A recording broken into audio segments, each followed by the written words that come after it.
we'll do a meditation practice, and then we'll have a Q&A afterwards. So you share what your experience was like, and we can talk about it. Just while we're waiting for the others, another thing to say is meditation practice on its own will not make every area of your life better. That's another common thing. People take up meditation practice, they think this is going to sort out my life completely. It will definitely make your life better, and you'll learn a lot about who you are as a person. But quite often when you start doing meditation practice, you become more introspective and you start to notice all sorts of things about yourself that were unconscious, and a lot of those things are quite negative or uncomfortable realizations about who you are. And so meditation's great for bringing those things into the light of day, but to work through those kind of issues, I would recommend something like psychotherapy to deal with those kind of feelings, or at least talking to a friend about it, or if you can't, psychotherapy can be quite expensive.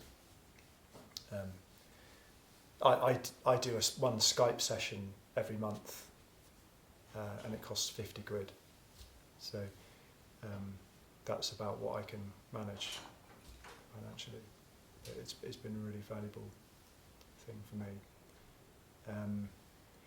Because some people think that doing a meditation practice will, unkink all the gnarly bits of ourselves, but what it will most likely do is bring them up, and so they can actually be seen for the first time in your life. And then there are other modalities which are better for dealing with those things. But having said that, there is something curative about awareness on its own. So just being aware and noticing something actually mysteriously can make it better by there's lots of natural wisdom inside your own psychology to work through these things as well. So it's not, you don't have to get help from other people if you can't.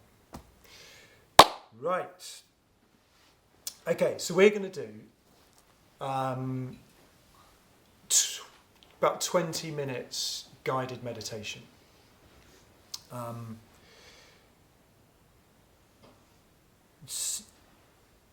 Just a word about posture, first of all.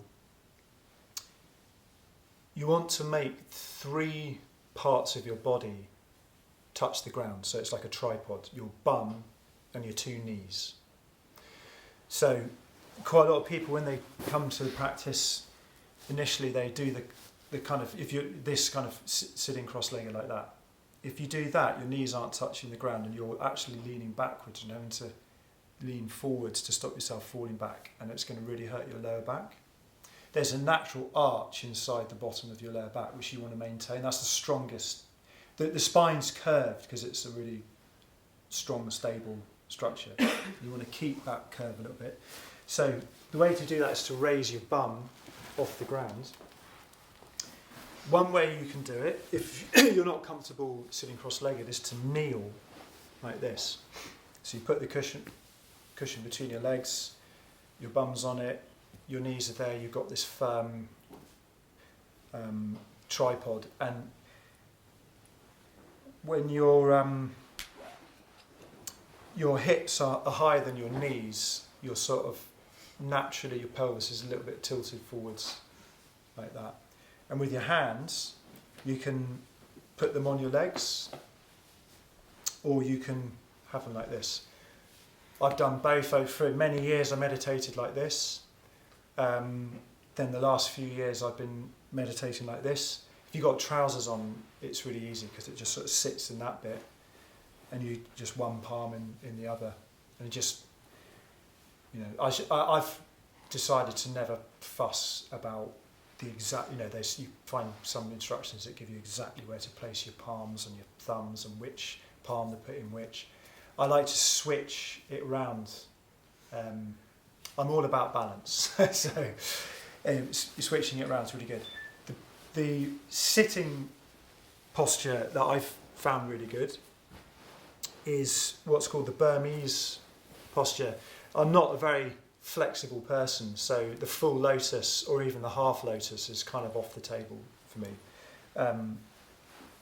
The Burmese one I find really nice because you don't cross your legs. Actually, one's just in front of the other, and your knees are touching the ground, bums up on the cushion. You can turn the cushion different ways to make it higher or lower.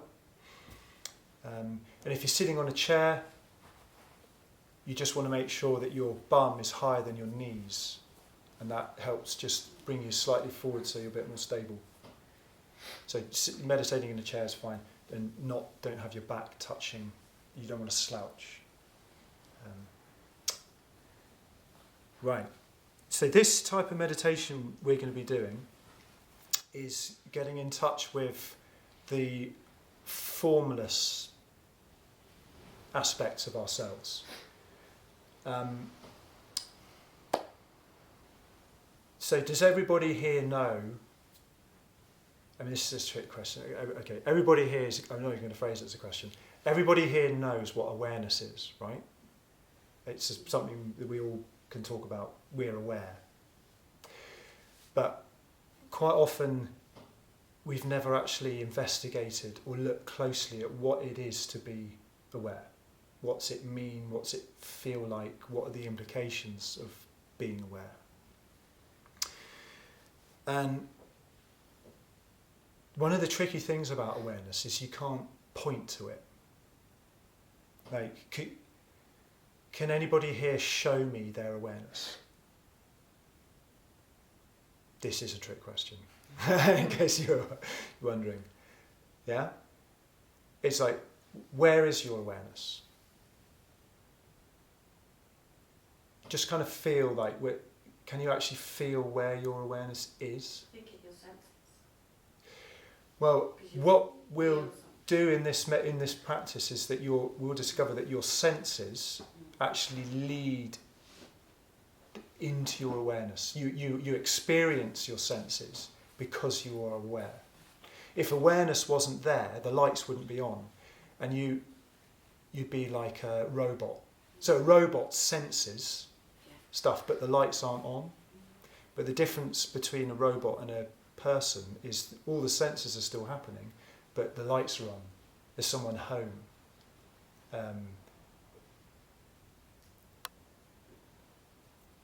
So this is why in Buddhism they call it formlessness, because it doesn't have a simple location. Like this is like, where's the clock? It's there. It's got a simple location. But awareness doesn't have a simple location. You can't, once you start doing this type of meditation, you'll discover you can't actually locate where it is exactly. But nonetheless, awareness is definitely a thing, because we all know we're aware right now.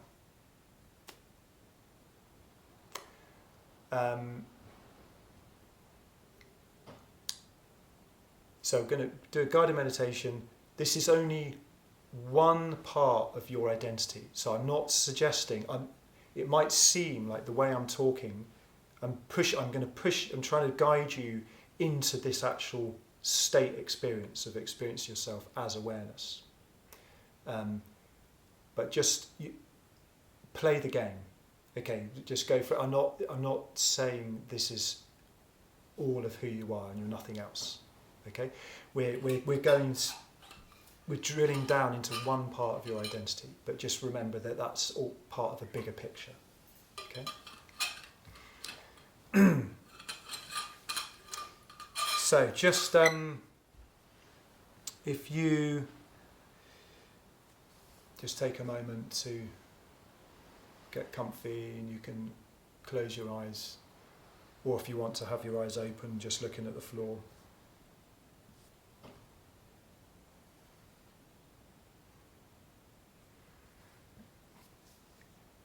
And we'll do about 20 minutes, and let's start with a bell and finish with a bell, and I'll do a bit of talking through it.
So if you start by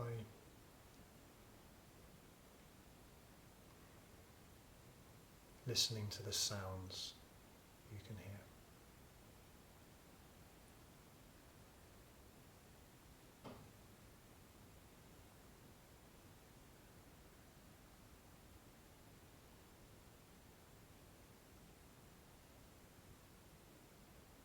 And you'll notice that you're effortlessly aware of the sounds. You notice them as they happen.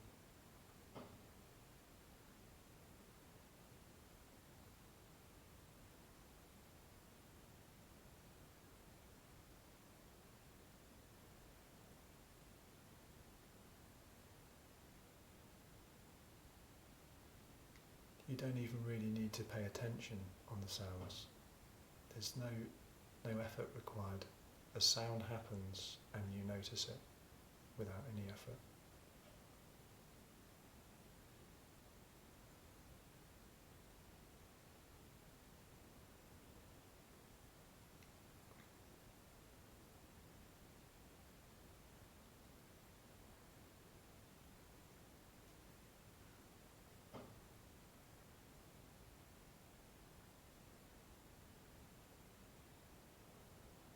And you'll notice that sounds come and go.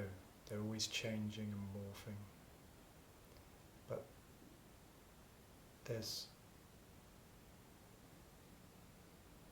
an aspect of you that is unchanging,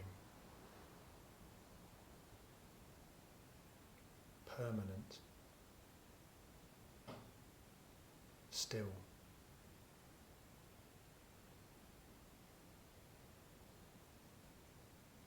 And we call that awareness in English.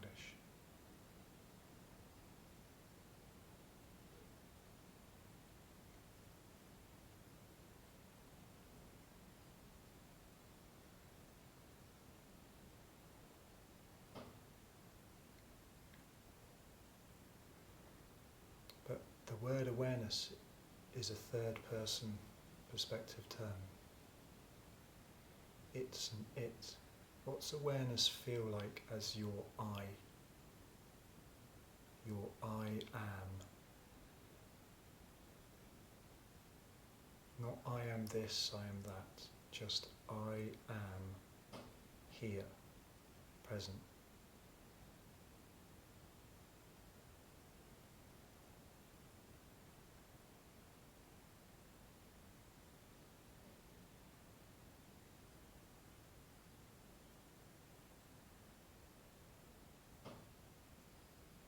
So now notice what you might be able to see behind your eyelids. Colours, bits of light, speckling, shapes. And you'll notice that they just arise effortlessly inside yourself, inside you, inside your awareness, inside your I amness. Who is it that is noticing the sights?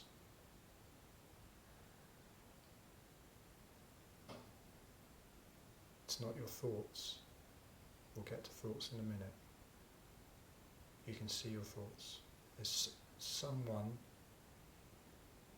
is seeing the thoughts.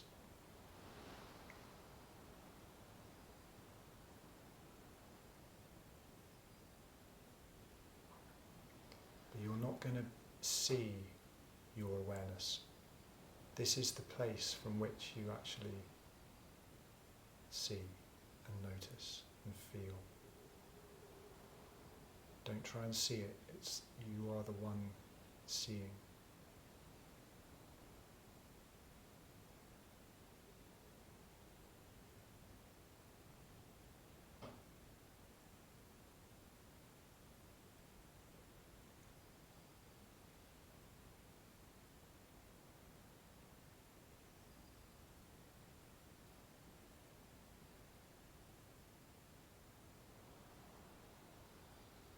Now direct attention to sensations in your body. And notice how they effortlessly arise, and you're effortlessly noticing them.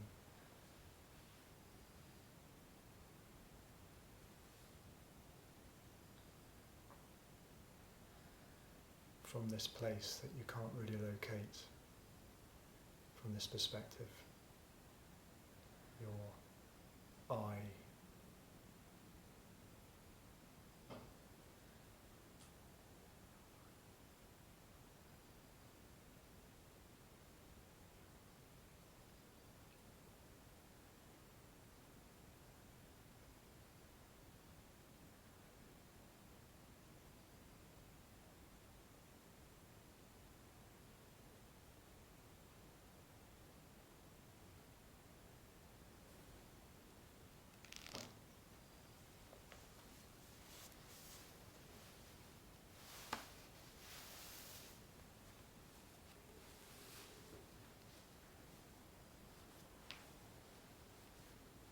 there's kind of a sense of separation between the sensations arising in your body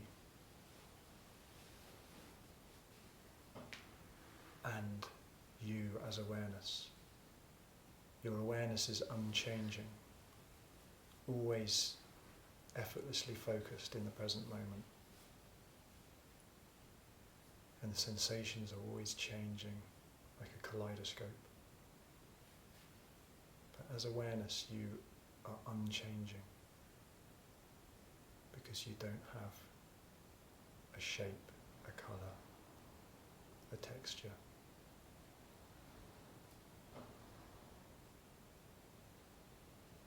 You are the context within which all of that stuff happens.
See if you can feel your emotional mood.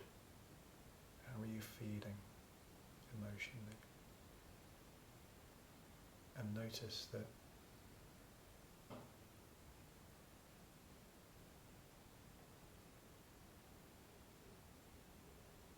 the mood is arising inside you. You're not your mood. You can see, you can feel, you can notice your mood. And that means that you aren't your mood, because your mood will change, come and go. But you, as awareness, transparent consciousness, I amness, are always the same, effortlessly, open.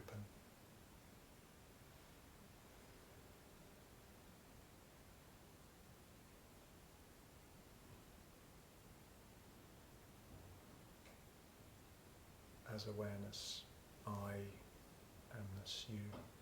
Don't push away any sensations and feelings or move towards them.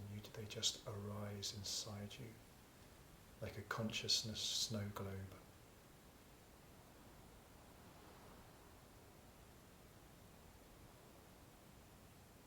You are the glass of the snow globe, awake, aware, here, present,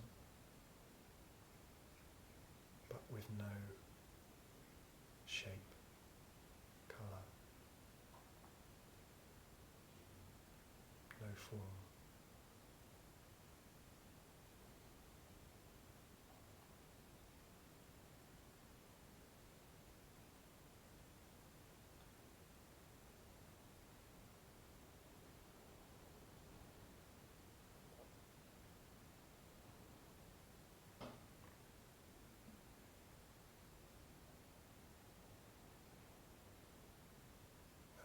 big one for a lot of people, is notice your thoughts. Sometimes it's strings of words, sentences, images, coming and going. And notice that you see your thoughts. If you can see your thoughts, that means you're not your thoughts from this perspective. You're beyond your thoughts. Your thoughts come and go, always changing. And if you were identified with your thoughts, that would mean you would come and go. But you don't, you're always here, always present, effortlessly aware, right now.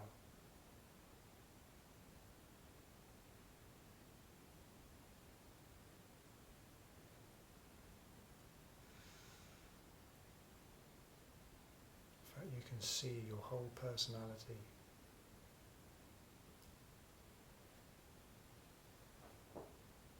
as transparent formless awareness, I amness,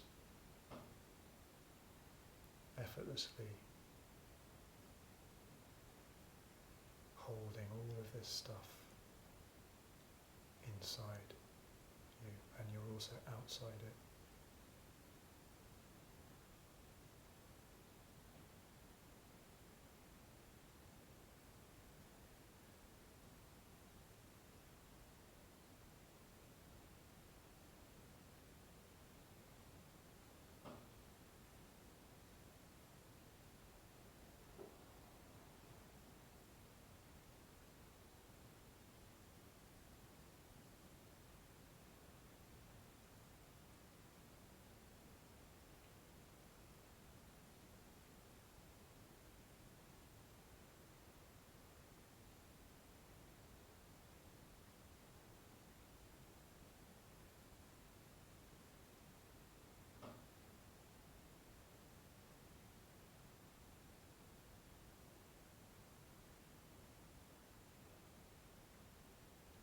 You might notice thoughts like, am I doing this right? What am I doing? Oh, I'm distracted. Who's the one who notices all of that? Who's the one that's never distracted? Because you're effortlessly aware. There's no effort on your part to be aware, you just are. It's given. You don't make awareness happen, you are awareness. You are awake, wakefulness, transparent. You can't see yourself, you are the one that is seeing.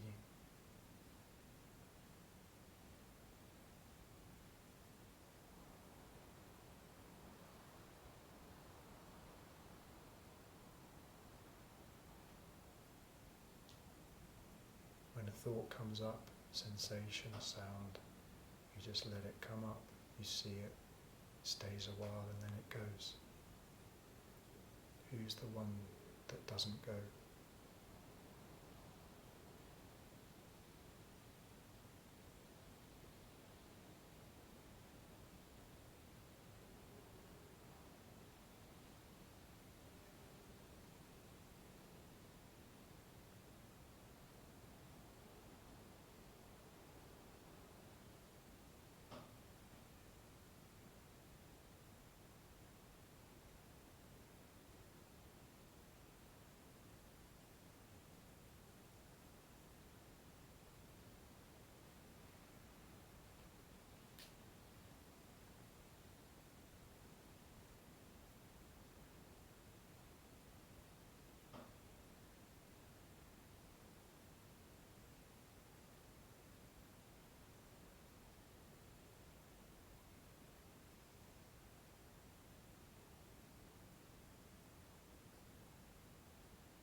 feel part of you try and grab onto certain experiences when they come.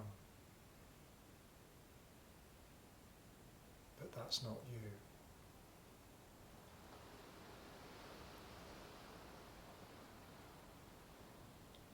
You notice those things, you can feel that, you see it, feeling awareness. Formless, empty, awake, aware. Presence, here, I amness.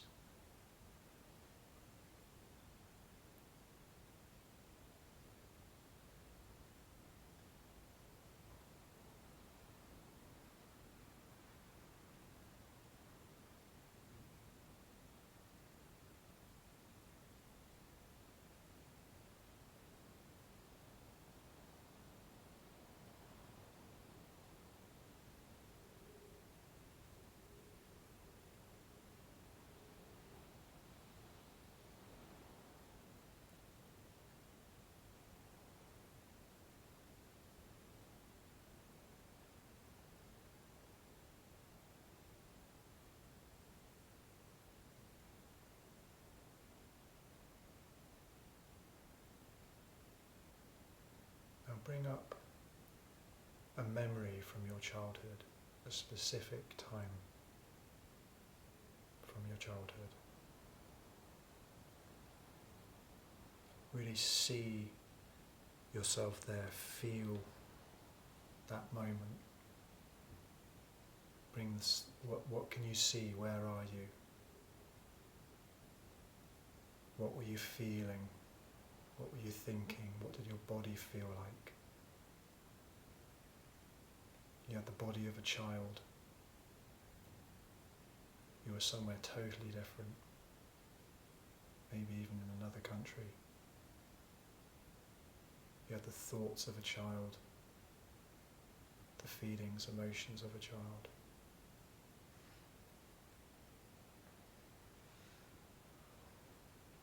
But who is the one who is identical in this moment and that moment? What is the unchanging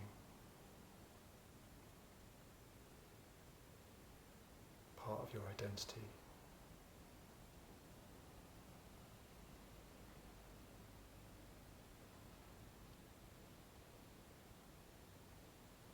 So everything's different. All the changing phenomena are all different in this moment and that moment. But what is the same? What's the one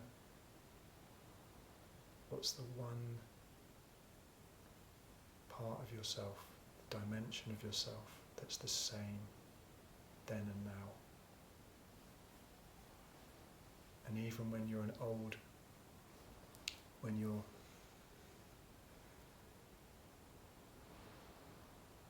really old in the future, what's the part of you that will be identical now and then? Even though you have the body of an elderly body, thoughts, concerns, emotions associated with that stage in your life, all different. But there's still a part of you that's the same, looking out from the formless centre of your identity.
So,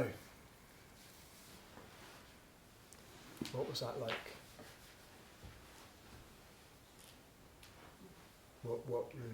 What did you experience, or do you want to share? You can share what happened for you, or if you've got any questions.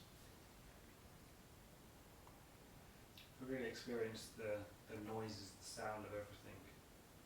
When we were discussing, saying to think of the sound, everything suddenly sounds very loud. And there's sort of a heating, clicking or something, and really hear them. And I kept going back to being uncomfortable. I'm always uncomfortable like this, and my mind just kept going back to, I just want to move. And I was going back into the sound. And then when you discussed about going back to a younger time and to now, to try and in the future, thinking, well, what is it? It's sort of my soul. I'm not sure what is it that's there now and in the future.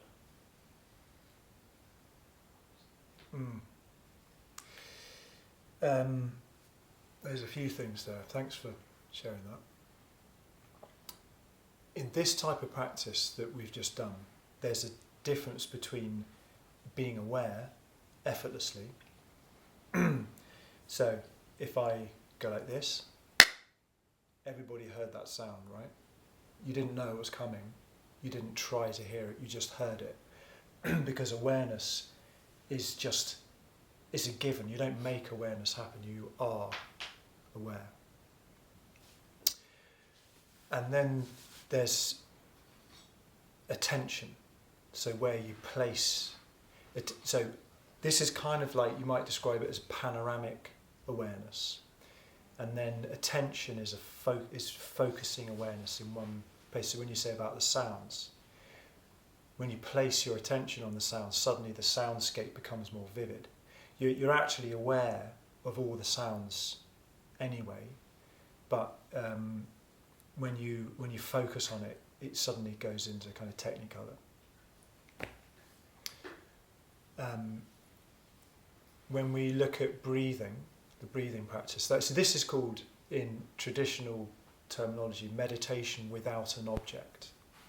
So meditating on an object, if you're meditating on your breathing, you're focusing your attention on something, which is your breathing. Whereas here what we're doing is we're focusing on something that isn't a thing. It's like awareness. And if you're seeing something or noticing something, that's not awareness. Awareness is the part of you that does the seeing effortlessly. I'm not saying that the things you notice, like your body and your feelings and your thoughts, I'm not saying those aren't part of your identity. But we're pushing into this transpersonal part of our identity as formless awareness that's bigger than our personality, and because we can see that part of ourselves.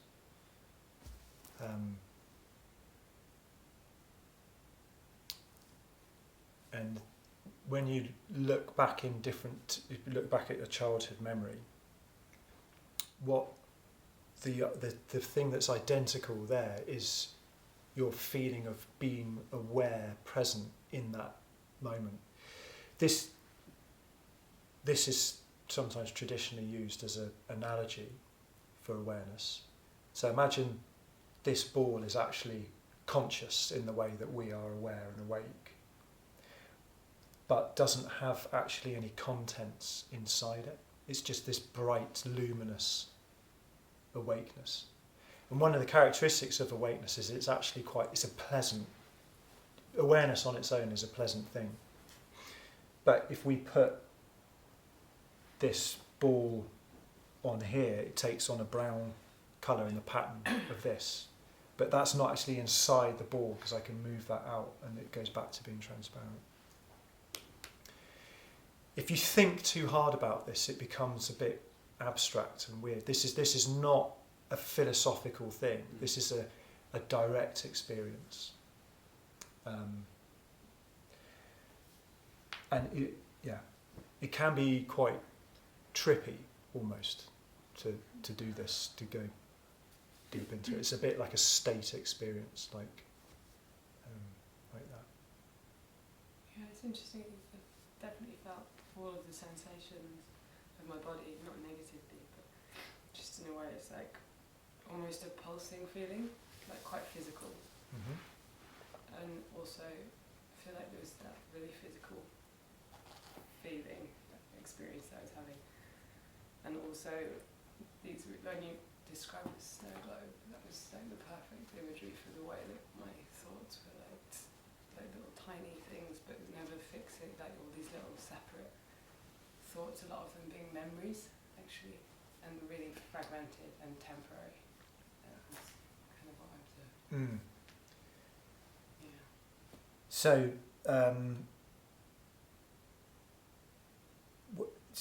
for quite a lot of our lives, we kind of become identified with our thoughts. Basically, you're running this crazy story inside your mind about what's going on and who you are and all this, and it's very similar to falling asleep and going unconscious in a dream where you're not aware in your dream as it's happening.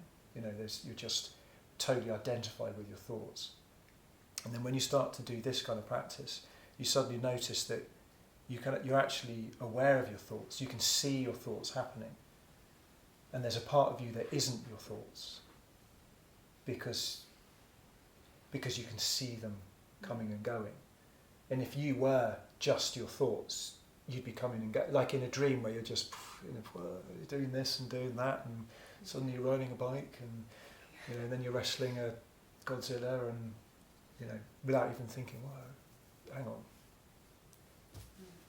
I kind of had that, like I kept going into like the hypnagogic state of like, it's like I was zooming in and out, I'd be like, oh, but just random things flashing up, like maybe like a calculator, and then I'm like going to press it, and then I'm like zooming back out of it, and then I'm here, and then going back into just really random stuff, basically like falling asleep. And I think because I quite like things like that, it's really easy for me to get carried away and go into that. Oh, it's lush. I'm this like kaleidoscope of rainbow. Yeah. I like that. Yeah. And so what happens when you do this practice is things will start coming up, you get identified with it, and then you think, oh, hang on, I'm not a unicorn. I'm aware of all this. And then it happens again, but then the more you do this practice, if you do it over years and years, eventually as something happens, as it's arising that it's not the whole picture. It's like, you could say half of your identity is this expansive awareness, this formlessness, which is aware of all of this happening, and the other half of your identity is all of this form. So in Hinduism, they talk about Shiva and Shakti.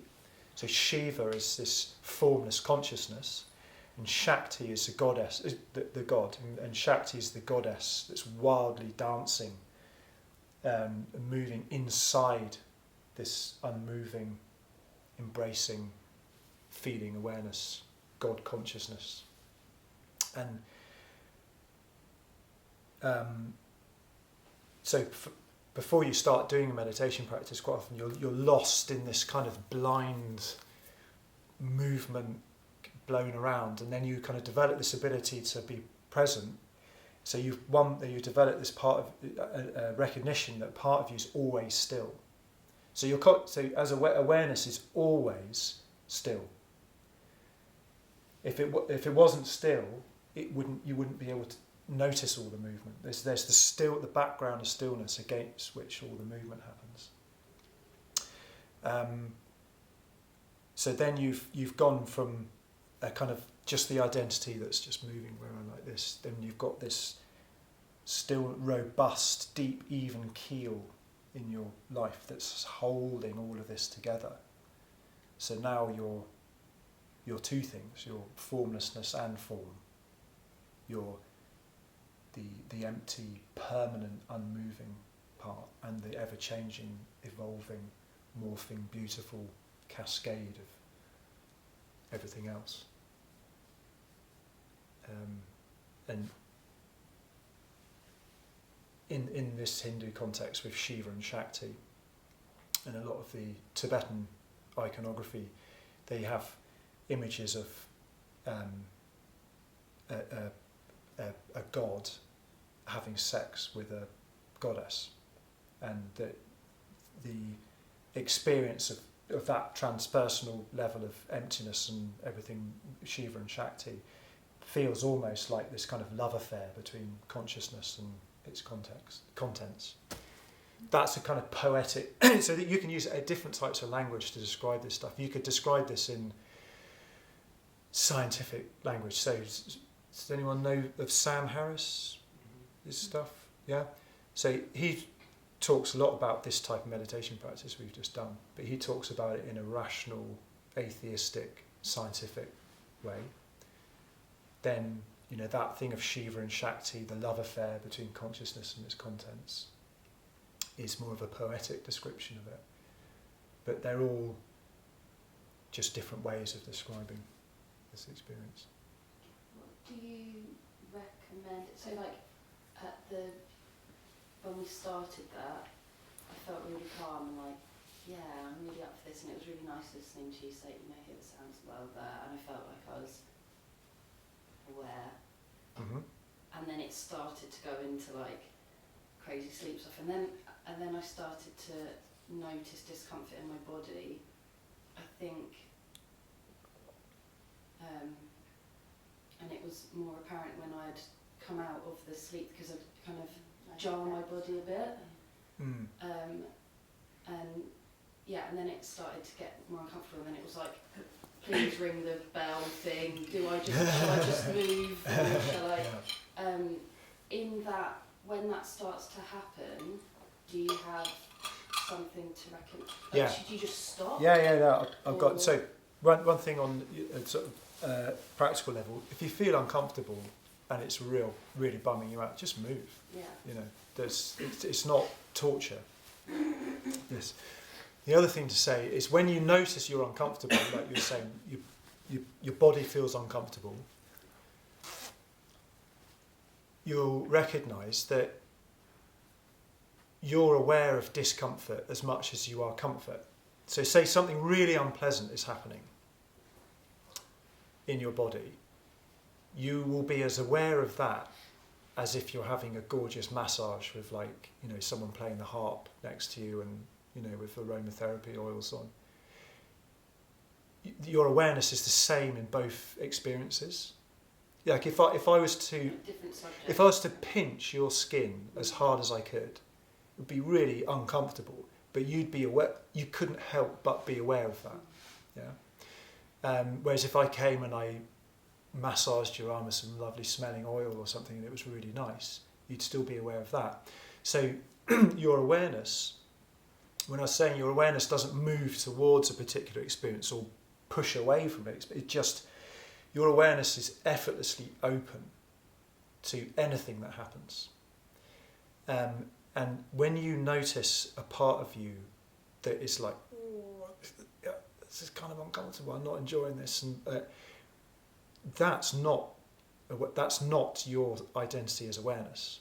That is what you might call your personal self, saying, oh, I don't like this, And I'm not saying that for the rest of your life you just want to be like a blob of, this kind of jelly that just absorbs everything. And if you can do both things at the same time, you recognise so there's this. Who's seen that picture of the Vietnamese monk on fire in the Vietnam War, protesting the Vietnam War? So it's on the Rage Against the Machine album that when I was a teenager came out, and it's just like this. So everybody's seen that? I mean, it's this guy in the 60s in Vietnam, a Vietnamese monk, sitting like this, poured petrol over himself, set it on fire, and he is blazing in fire. I mean, the fire is like reaching back as the length of this room. And he's just sat there like this. So people can really literally develop the ability to be that open to experience and discomfort by really identifying exclusively as awareness. You can take it that far. And you can take it so far that you are aware all night. So when you fall asleep, you're aware that you're dreaming, and then you even go into deep sleep and you're actually aware in deep sleep, which is just blackness. Nothing's happening, but you're just aware. And then you start dreaming again in the morning, and then you're aware during the day. So that's some people that meditate a lot, that can start to happen. So you can become totally, you go so deep into that as a part of you that's disidentified with everything, is just noticing it. But one of the dangers of going too far that way and neglecting the other things is there's a whole other dimension to life which is really important and wonderful. People have called it like a hyper-masculine thing, to want to go deeper and deeper into consciousness and disidentification from everything and freedom. So this is complete freedom from, but there's another type of freedom which is freedom to be, to go in to things. And traditionally that's been referred to as more of the feminine waking down into body relationships and nature. Matter actually comes from the linguistic root of matter, is the same as maternal, mater, mother. So in the actual word matter has a feminine root linguistically and psychologically. Going back. That's why people tend to call those disidentification thing hyper-masculine. But I personally, I think it's important to do both, to be masculine and feminine. But that's just one type of language for describing this. You look like you're going to say something. Yeah, I just thought it was really lovely. I went to quite a still, it felt quite empty but transparent space. Mm-hmm. But I could feel and hear everything. But it was like a video commentary, and I could just let it go, and I could feel sensations. I just felt it and then let it go, and it felt quite peaceful, very serene in the words. I thought it was quite empty. I thought it was quite a negative word, but I thought actually it feels quite nice. Yeah. And I thought I don't want to use the word empty because it felt empty, but then I thought actually it's very transparent at the same time. And I just felt very peaceful and very. I do find easing guided group meditations, and I did find that very, just really connected. And I went back to a place of my childhood which felt quite unsafe and quite tense, and then out of that I was thinking no, and I got sort of willpower and strength out of that. That came towards the end. I just came out of it when the bell went, and it just felt it's really nice. That was nice. Cool. It's a nice place. Yeah. Well, one of the things there's a couple of things that come out of that is we tend to think of emptiness as a negative thing. I do. But still, when you do this type of meditation practice, you realise that there's something really a positive way of looking at emptiness. Emptiness is not like this kind of. There's an attachment to that word, isn't there? Being empty, I suppose. Which isn't actually. Maybe it's open. Yeah, it just And also the emptiness of your consciousness is not a nothing. No. In the same way we can say, we all know what it is to be aware. Awareness is definitely a something, but what is it? That's the question. And you don't really need to come up with an answer for this, because that's to do with thinking. Awareness is an experience, a direct experience of what is it like to be you right now. And there was one other thing. Oh yeah. So any word you use for this is partially right, correct, but also it fails in some respect. So when you say the word emptiness, it's kind of, you said it, it's empty, but then it's not, if you use the word emptiness, it's true, but also it's not quite the whole picture. So you might say, okay, well it's transparent, but it is, but it's Yeah, is awareness feeling, or is it seeing? Is it noticing? It's kind of all of those things, but none of them. It's because this is non-conceptual. The awareness, the important thing to say, is a non-conceptual thing. It doesn't do concepts, thinking, time, none of that stuff. Just now is the only moment in awareness. The reason why we're starting with this type of practice is that this has the effortless quality to it. And if you do all your other practices situated within this kind of practice, it really, really helps, because it gets you out of the thing of like feeling like you've got to put effort and efforting in to make things happen. There's a kind of, you know, if you're a musician, there's this sweet spot between effort and relaxation when you're playing. It's the same kind of thing. Yeah. Yeah, so the first thing I noticed was quite a lot of emotion, because I heard noises and I suddenly realised how blinkered I could be to just going through life without realising there's a whole world that is sort of making noise around me. So I felt it was lovely emotion, like gratitude. And then, I don't know if I ever really got out of it, but this awareness, I started getting into a thinking mode with it. And I started thinking, right, so there is awareness that I can be aware of the floor and I can be aware of this, and then there is the awareness that is aware of the awareness. And so suddenly I was like, well, that's a capital A awareness.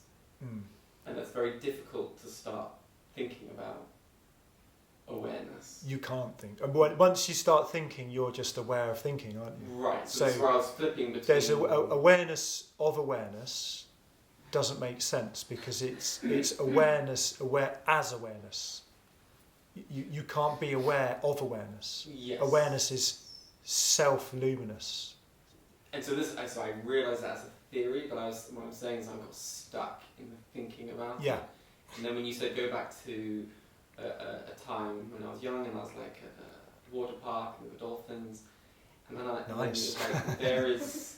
so yes, I'm aware of this, but my awareness at that time is different to my awareness now. So now I revisit it with the awareness that I have now. It's different. Ah, okay. And so then I suddenly, it was timeless. Yes, I got a little stuck in So awareness. So your awareness doesn't change ever. And this I get stuck on, because it's like,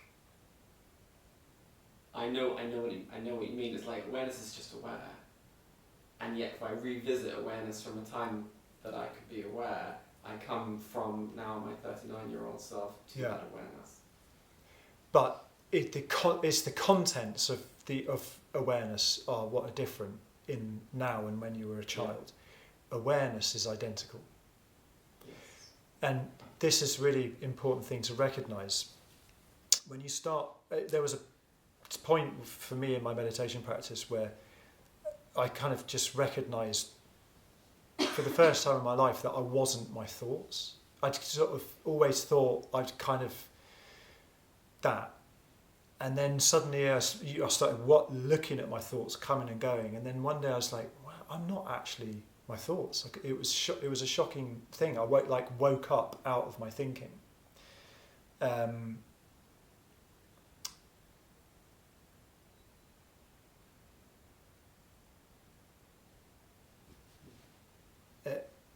It's a thing.